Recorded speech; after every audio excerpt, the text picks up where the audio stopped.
Et oui, l'émission d'hier était bel et bien un poisson d'avril. Certains l'ont apprécié, d'autres moins.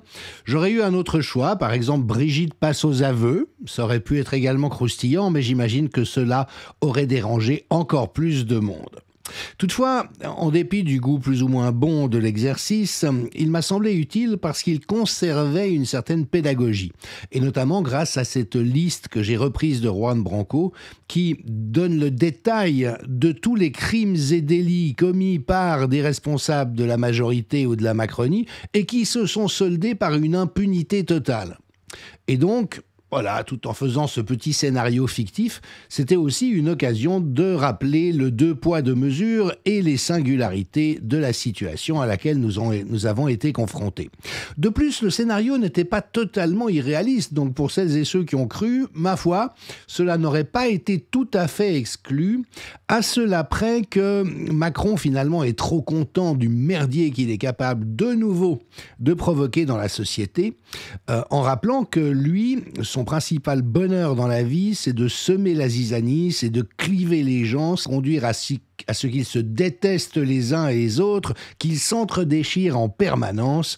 Le pervers mène tout ce petit monde à la baguette en versant de l'huile sur le feu en permanence, ce qui est par exemple résumé dans la très belle enquête d'Étienne Campion sur le président toxique.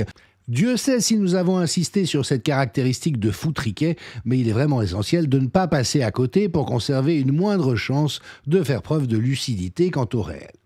Alors, le foutage de gueule, évidemment majeur de cette affaire, c'est cette scansion d'un espèce de slogan qui est devenu complètement creux, une incantation comme quoi la justice serait indépendante et qu'il faudrait respecter l'indépendance de la justice.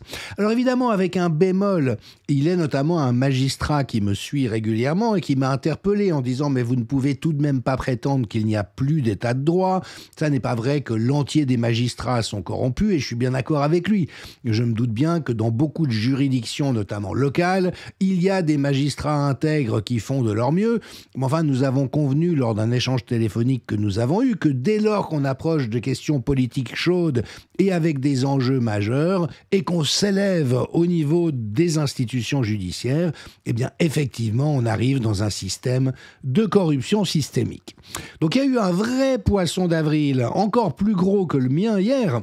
Il provient de l'agence France Presse qui, reprenant les propos d'un magistrat, d'un des plus hauts magistrats de France sur RTL, a expliqué « La justice n'est pas politique, cette décision n'est pas une décision politique mais judiciaire, rendue par 3 juges indépendants et impartiaux. » Les plaisantins, ils ont décidément beaucoup d'humour et c'était un très bon poisson d'avril.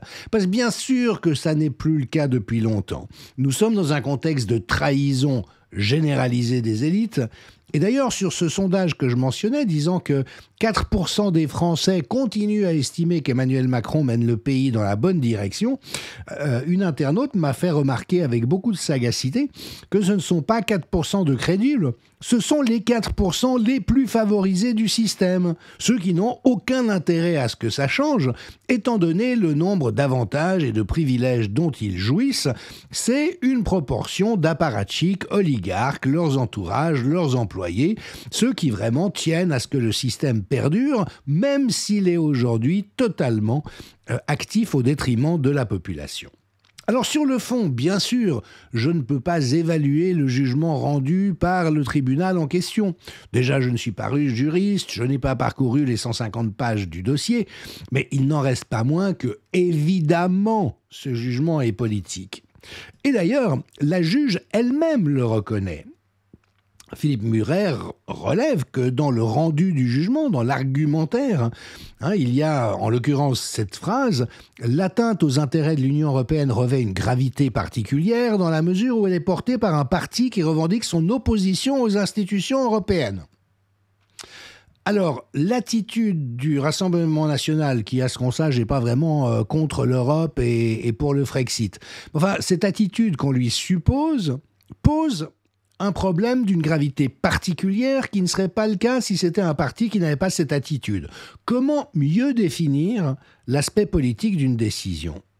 Et puis, Juan Branco souligne à juste titre que le tribunal a également bel et bien considéré qu'il lui appartenait d'empêcher préventivement Marine Le Pen d'être élue présidente de la République, c'est-à-dire textuellement une intervention politique. Alors bien sûr, vous connaissez l'adage, 2 juristes, 3 avis. Il y a toutes sortes de positions et d'analyses qui se font entendre. Sur Toxin Média ce matin, par exemple, Frédéric Rouvillois, professeur en droit constitutionnel à l'université Paris 5, s'est interrogé sur la sévérité de la peine de 5 ans d'inéligibilité imposée à Marine Le Pen, en disant qu'à son avis, on est face à un abus de pouvoir multiforme de la part de ce juge. Et effectivement, ça paraît un peu fort de café de prétendre l'inverse.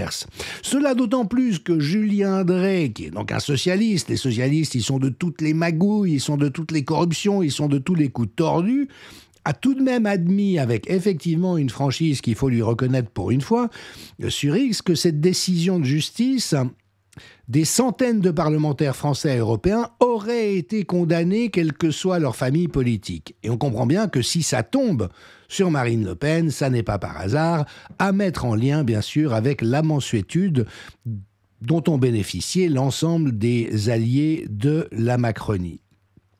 Alors, cela rappelle au passage tout l'intérêt de la neutralité axiologique.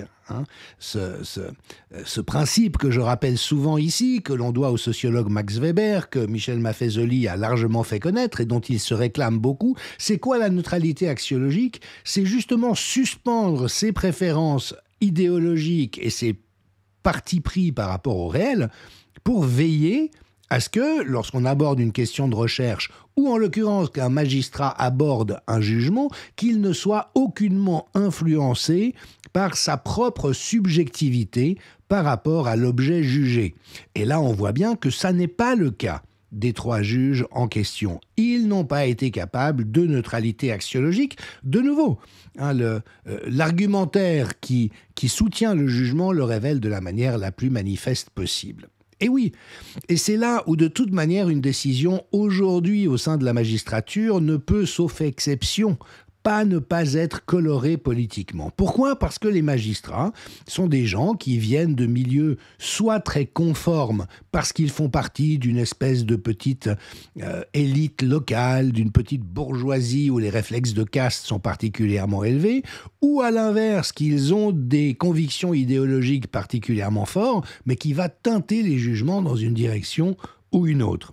Je rappelle que la neutralité axiologique, c'est celle qui, par exemple, conduirait à juger de manière totalement neutre sur les principes du droit, qu'il s'agisse de Marine Le Pen, qu'il s'agisse de Richard Ferrand, qu'il s'agisse de Mélenchon, qu'il s'agisse de Glucksmann, qu'il s'agisse de n'importe qui. Ce sont les mêmes principes qui prévalent et les magistrats ont le devoir de suspendre leurs propres préférences, sympathies et partis pris.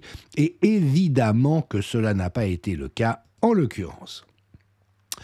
Alors bien sûr, grâce à ce poisson d'avril, j'ai pu malgré tout rappeler ces litanies de l'impunité reprises à Juan Branco et puis mettre en lumière la réalité de ce 2 poids, 2 mesures systématique de la Macronie, aggravé par ces incantations qui après font hurler au loup en parlant de l'indépendance de la justice.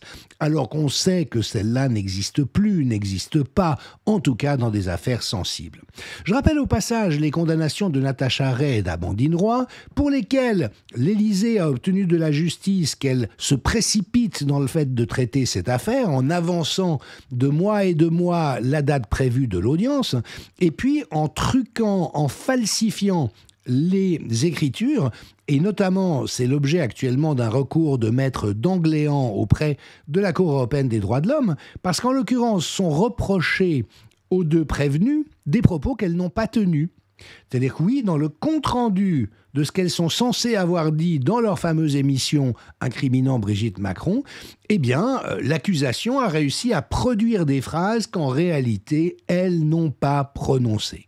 Et on sait la somme de trucage qui, malheureusement, préside en ce qui concerne le traitement judiciaire de Natacha Ray et d'Amandine Roy.